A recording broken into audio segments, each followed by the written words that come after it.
An index is a search tool that lists topics contained within the source in alphabetical order. The index will lead you to a relevant statutory provision if you're using a code, or a page number if you're using a secondary source, for example. By contrast, a table of contents presents all contents of a source by its main headings or chapter titles as it appears in the source itself. This strategy is best if you have some familiarity with the source organization and are comfortable searching by browsing. This video will demonstrate using an index and table of contents for a statutory code and an encyclopedia on legal research platforms Westlaw and Lexis. First, let's take a look at the United States Code annotated on Westlaw as an example of a statute. From the Westlaw homepage, my first step is to select Statutes and Court Rules as a pre-search filter.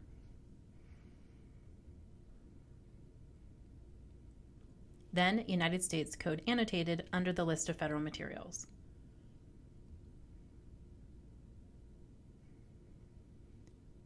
The landing page for the USCA is considered a table of contents, which you may use to browse by title.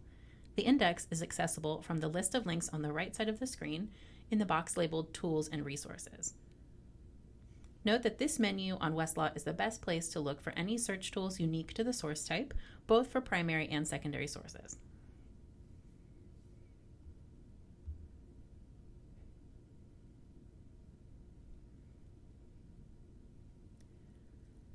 If I'm looking for statutory provisions on the topic of endangered species, for example, I can either browse the alphabetical list of terms by navigating across the top of the page, or use a keyword search in the search bar, which is limiting my search to only this index. When I navigate to E in the alpha list, and scroll to endangered species,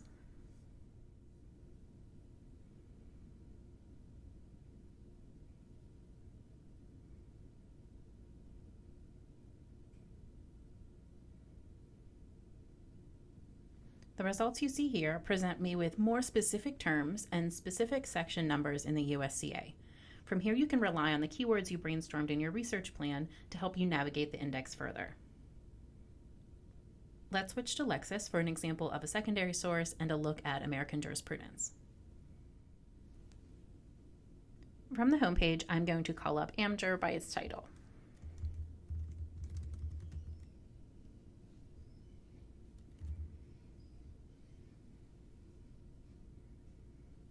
The landing page for Amjur on Lexis is its table of contents. So using the table of contents for a source requires some familiarity with this organization. If the source is new to you, you may want to consider another search strategy.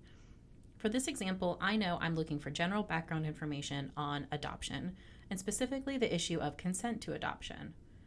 In a table of contents, I would open the section on adoption,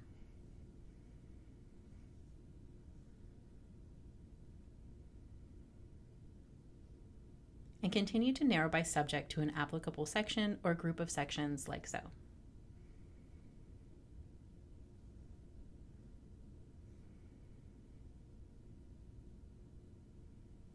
Note that there is no index to Amjur available on Lexis.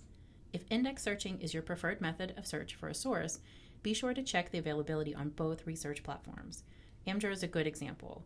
An index is available on Westlaw in the Tools and Resources menu for the source, but not here on Lexis. I also want to show you an index to a statute on Lexis because it looks different than it does on Westlaw. So I'm going to return to the homepage.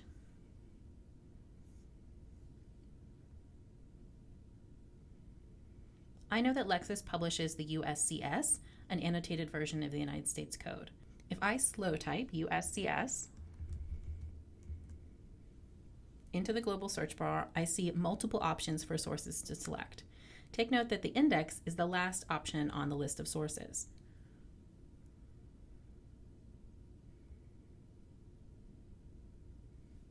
When I make that selection, I go straight to the index. There is no menu available that is comparable to the Tools and Resources call-out box on Westlaw. You must use the search bar to call up the index and other search tools, or use pre-search filters to navigate to the index. The key here is to remember that Lexis treats tools like the index and popular names table as separate sources themselves to select and search. From here, use this video as a reference when performing searches on Westlaw and Lexis going forward. Check in with your legal research professor with any questions about searching with an index or table of contents.